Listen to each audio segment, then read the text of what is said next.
সূর্য মনটা খারাপ করে বারান্দায় বসে আছে। সূর্যের বউ দীপা এসে সূর্যকে জিজ্ঞেস করে কি হয়েছে। তখন সূর্য দীপাকে বলে, আর বলো না গো বউ, কাছে একটাও টাকা পয়সা নেই, জমিগুলোতে চাষ দিতে হবে, কি করব তাই ভাবছি।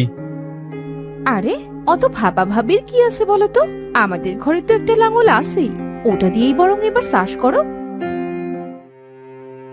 ওটা আমার পূর্বপুরুষের লাঙল, ওই লাঙল দিয়ে কাজ করলে যদি নষ্ট হয়ে যায় তাহলে তো আমাদের পূর্বপুরুষের স্মৃতি নষ্ট হয়ে যাবে।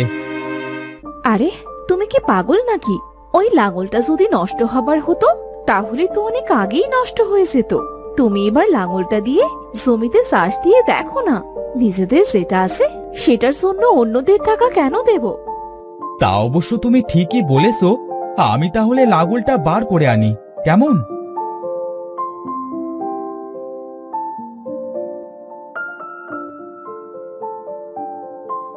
আরে লাঙলটা তো বাহিরেই নেই, অনেক সুন্দর দেখাচ্ছে, মনে হচ্ছে সোনার মতো চকচক করছে। কত পুরনো এই লাঙলটা, তবুও মনে হচ্ছে এই মাত্র বানানো। আগেকার জিনিস অন্যরকম, এখনকার মতো না। আগেকার জিনিস নষ্ট হতো না, আর এখন আজ বানাবো, দুদিন পরেই নষ্ট।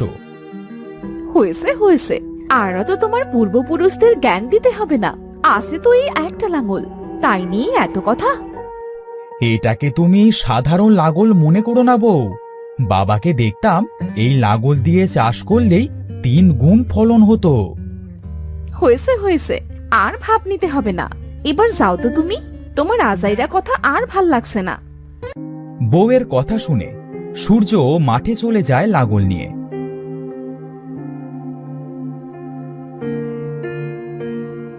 এরপর সূর্য জমিতে লাঙল দিয়ে চষতে থাকে। সূর্য তার অনেক জমিতে লাঙলে চাষ দেয়।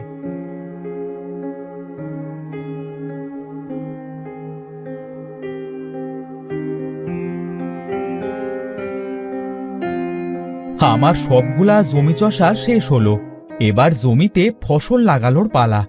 একটা জমিতে ধান লাগাবো, আর অন্যগুলোতে পাট, গম, বেগুন আর পটল লাগাবো।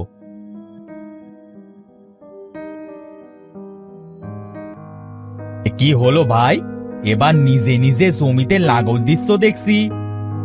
হ্যাঁ ভাই, তুমি ঠিকই দেখেছো, এতগুলা জমি নিজে চাষ না দিয়ে আর কি উপায় আছে?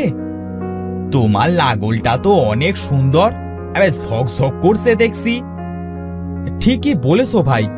আচ্ছা, আমার দেরি হয়ে যাচ্ছে, আমাকে আবার বাজারে যেতে হবে চারা আর বীজ কিনতে। সূর্য মাঠ থেকে বাড়িতে চলে আসে। এরপর সূর্য বাড়িতে লাঙলটা রেখে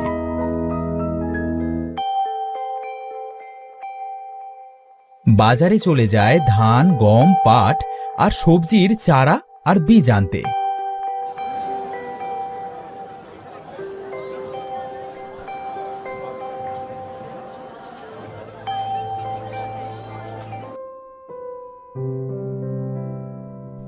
বউ, বউ কোথায় গেলে তুমি?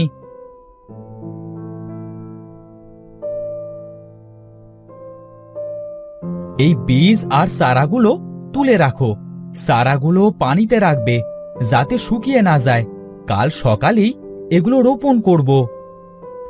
আচ্ছা ঠিক আছে।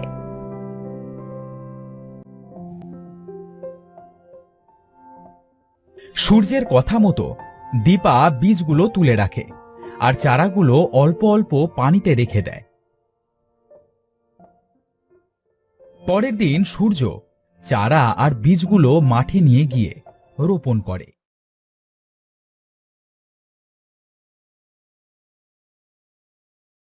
এরপর অনেক দিন কেটে যায়।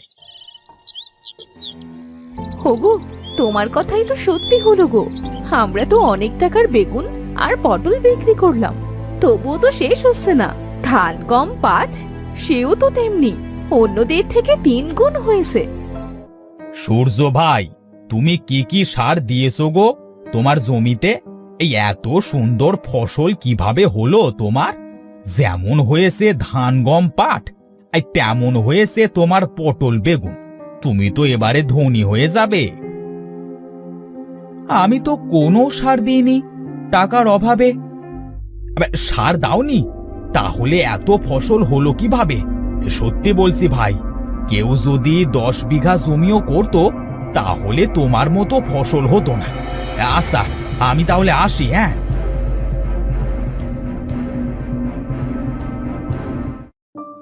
সত্যি তো বাবা, আমাদের এত ফসল কিভাবে হলো? এইসব ওই লাঙলের কেরামতি।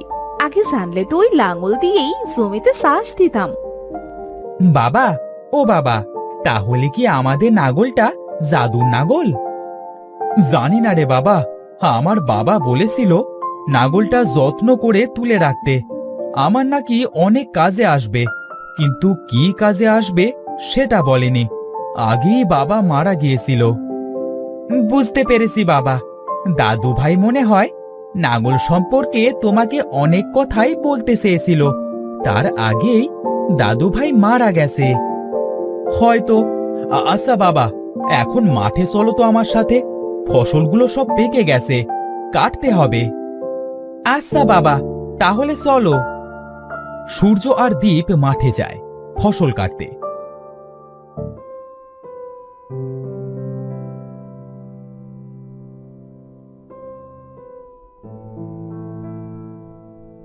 ফসল বিক্রি করে তাদের অনেক লাভ হয়।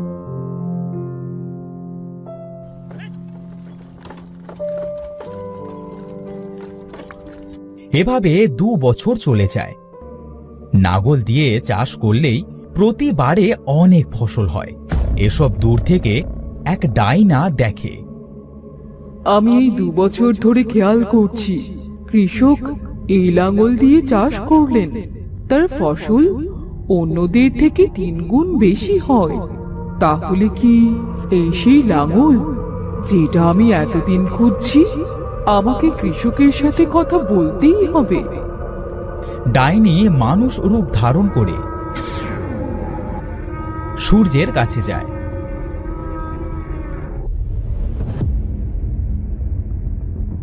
এই যে কৃষক ভাই, তোমার সাথে আমার একটা দরকার ছিল। কি দরকার বোন? আমার কাছে আপনার কি দরকার?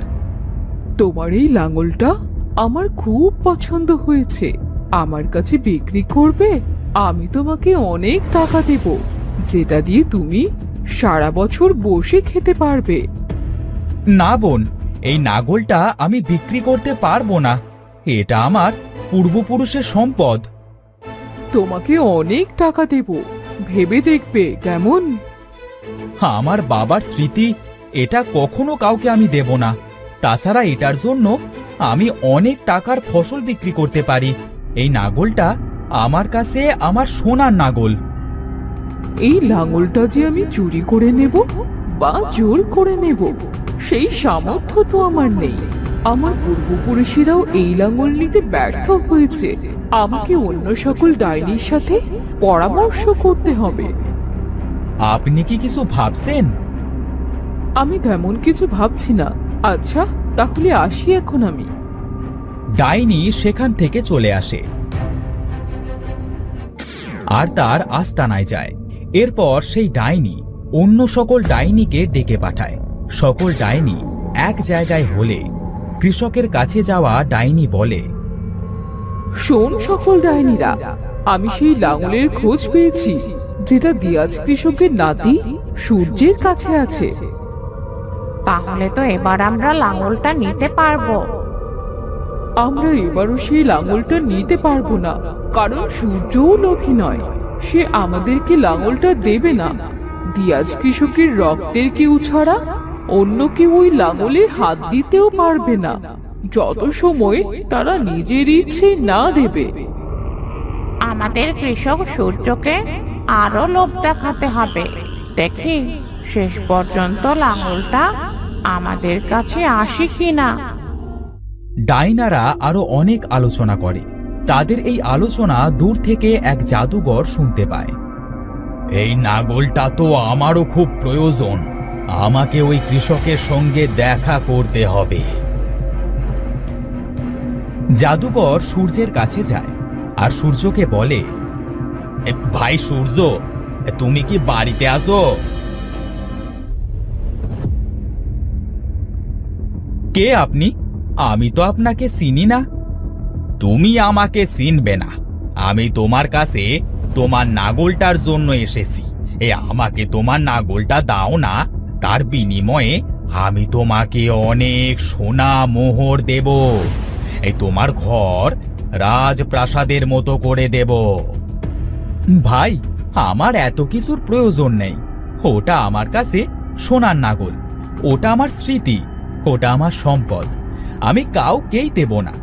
আমার কোনো অর্থ সম্পদের প্রয়োজন নেই। আর একবার ভেবে দেখো, তুমি রাজাদের মতো বসবাস করতে পারবে। বাবা কি বলল শুনতে পেলে না? আমরা কখনো এই নাগলটা বিক্রি করব না। অন্যদিকে কৃষকের চাচাতো ভাই আলাল খুব অসুস্থ হয়ে পড়ে। সে তার মেয়েকে বলে, মা আমার, গ্রামের শেষ মাথায় তোর চাচা সূর্য আছে। ও আমার চাচাতো ভাই, তার কাছে একটা নাঙল আছে। ওই নাঙলটা আনলে আমি সুস্থ হয়ে যাব, না হলে আমি যে বাঁচবো না। ওই লাঙল দিয়ে তুমি কি করবে বাবা? ওই নাঙলটা জাদুর নাঙল।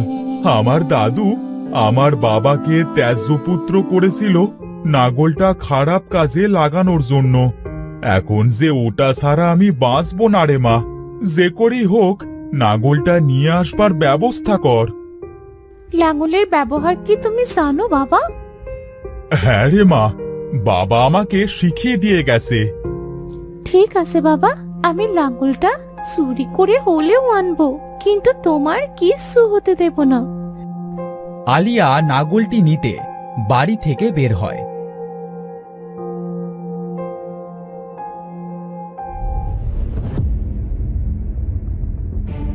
অন্যদিকে জাদুকর অনেক বোঝায়, অনেক লোভ দেখায়, কিন্তু সূর্য কিছুতেই নাগলটা দিতে রাজি হয় না। ব্যর্থ হয়ে জাদুকর সেখান থেকে চলে যায়।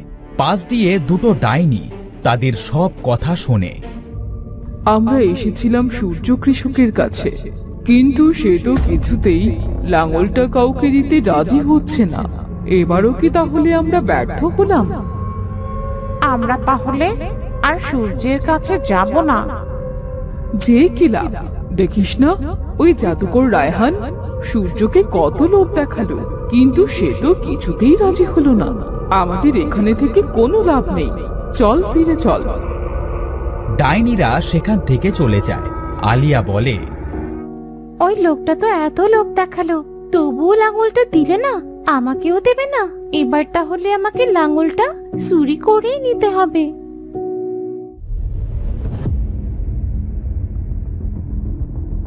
আলিয়া নাগলটা চুরি করে নিয়ে আসবার সময় দীপ দেখে ফেলে। বাবা, চুরি করে নিয়ে গেল নাগলটা। তুমি দাঁড়াও, আমি নাগলটা নিয়ে আসছি। দীপ আলিয়ার পিছু পিছু দৌড়াতে থাকে। দৌড়াতে দৌড়াতে দীপ আলিয়ার বাড়িতে চলে আসে। নিয়ে এসেছি বাবা তোমার লাঙল। তাড়াতাড়ি জাদু করে সুস্থ হয়ে যাও, কারণ আমার পিছে পিছে একজন এসেছে। তুমি আমাদের নাগলটা কেন চুরি করে আনলে?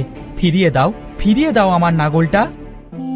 ওকে বকো না বাবা, আমি আমার মেয়েকে নাগলটা আনতে বলেছি, তা না হলে আমি বাঁচবো না বাবা। নাগলের সাথে আপনার বাঁচবার কি সম্পর্ক শুনি?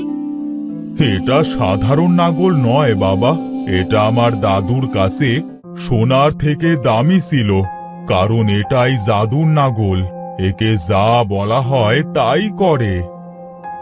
আপনার দাদু মানে? আমার বাবা আর তোমার দাদু দুই ভাই ছিলেন।